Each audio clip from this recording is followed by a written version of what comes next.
안녕하십니까. 공인중개사 한남수TV입니다.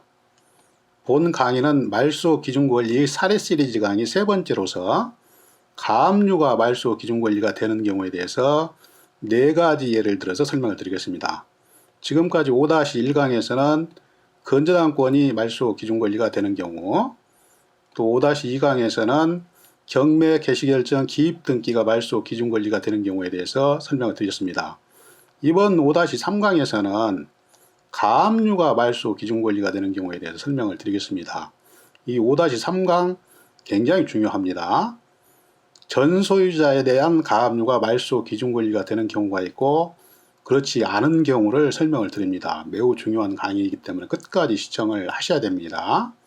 다음 5-4강에서는 담보가등기가 말소 기준권리가 되는 경우에 대해서 설명을 드리고, 마지막 5-5강에서는 전세권이 말소 기준권리가 되는 경우에 대해서 설명을 드리겠습니다.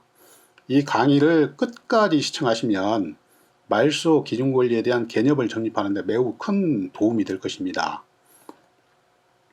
이 강의를 끝까지 시청하시고 구독과 좋아요 버튼 부탁드리고 광고도 좀 끝까지 봐주시기를 진심으로 부탁드리겠습니다.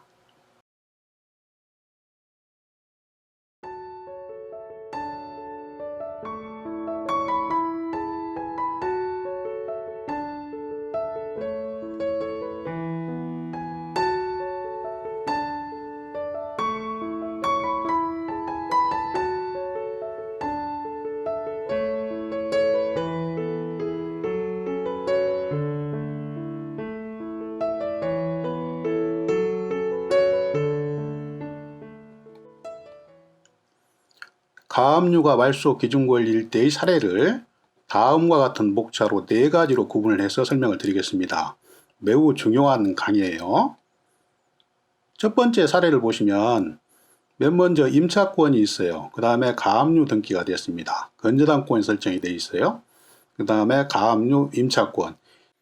이런 순서대로 권리가 배열이 됐을 때 말소 기준권리가 어떤 것이 되는지 여기에 대한 연구를 해보고, 두 번째는 가장 중요한 사례입니다.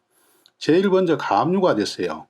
그 다음에 제3자한테로 소유권 이전이 되어 있고 그 다음에 건전항권이 설정이 됐는데 이 건전항권자가 경매 신청을 했을 때 어떤 것이 말소 기준권리가 되는지 여기에 대한 사례는 매우 중요한 설명입니다. 끝까지 좀 잘 들으셔야 돼요.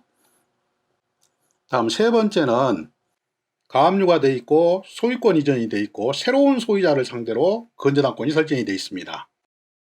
이 경우는 전 소유자의 가압류권자가 경매 신청을 했을 때 어떤 권리가 말소 기준권리가 되는지에 대해서 설명을 드리겠습니다. 네 번째는 임차인이 있고 가압류가 있고 건전항권이 설정됐을 때 어떤 권리가 말소 기준권리가 되는지 여기에 대한 연구를 해보겠습니다. 이 강의는 정말로 중요한 강의입니다. 끝까지 시청을 하셔야 돼요.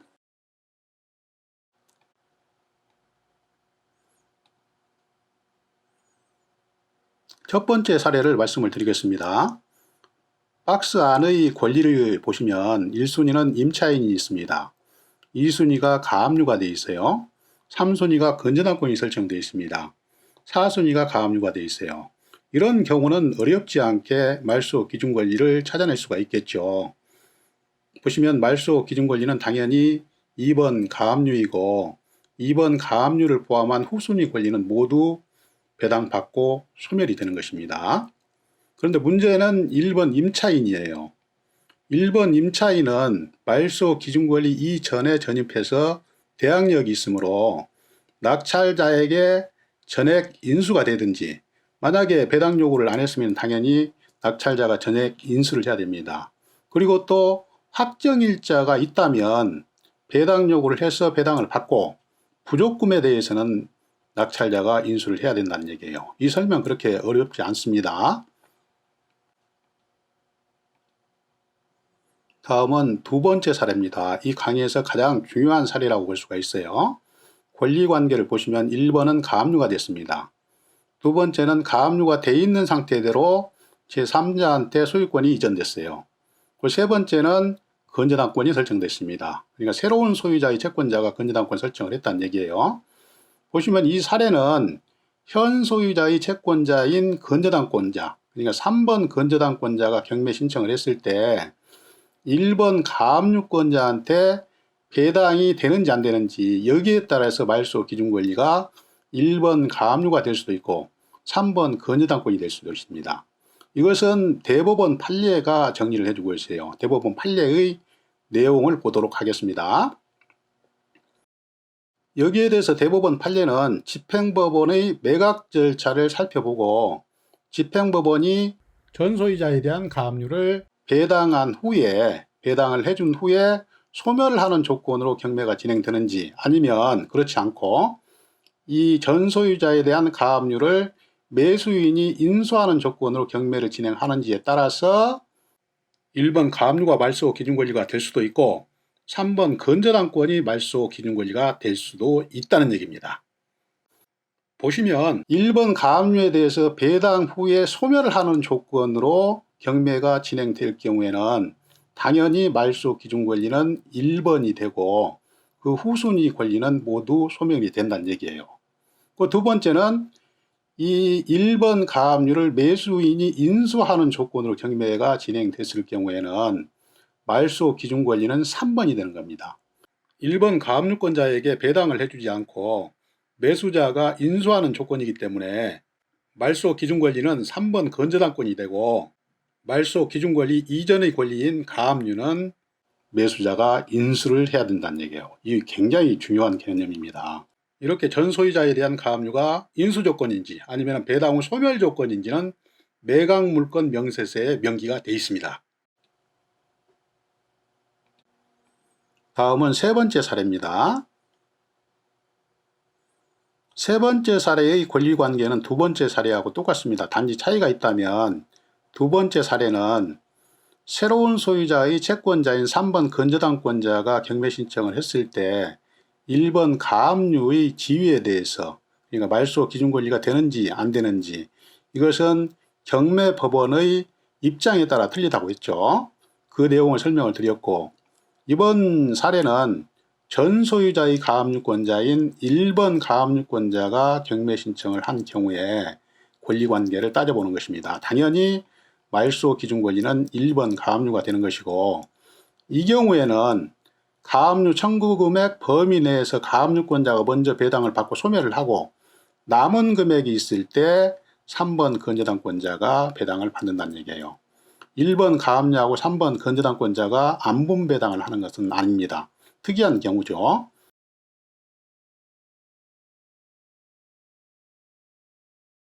다음은 네 번째 간단한 사례입니다. 권리관계를 보시면 1번이 임차인이 있어요. 두 번째가 가압류가 등기가 되어 있습니다. 세 번째 건저당권자가 있어요. 당연히 여기에서 말소 기준 권리는 2번 가압류가 말소 기준 권리가 되는 것이고 3번 건저당권은 2번 가압류와 안분 배당을 받고 소멸됩니다. 문제는 여기서 1번 임차권자는 말소 기준 권리보다 먼저 대항 요건을 갖췄으므로 대항력이 있어요. 그래서 배당 요구를 안 하면 매수자가 전액 인수를 해야 되는 것이고 또 확정일자가 있어가지고 임차인이 배당 요구를 하면 배당을 받고 배당을 못 받은 나머지 금액은 매수자가 인수를 해야 된다는 얘기입니다. 이 권리는 그렇게 어렵지 않습니다.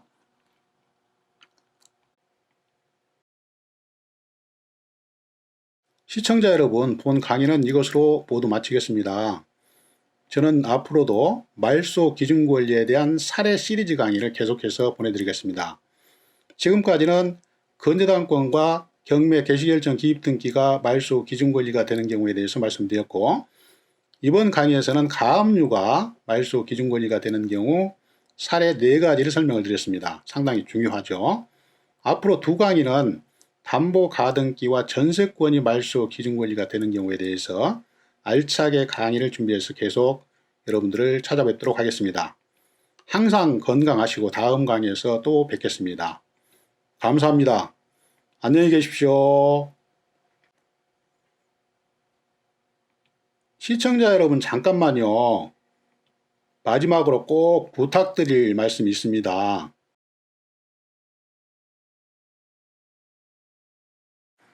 지금까지 제 강의가 조금이라도 도움이 되셨다고 생각되시면 구독 버튼과 좋아요 버튼 꼭 좀 눌러주시기 바랍니다.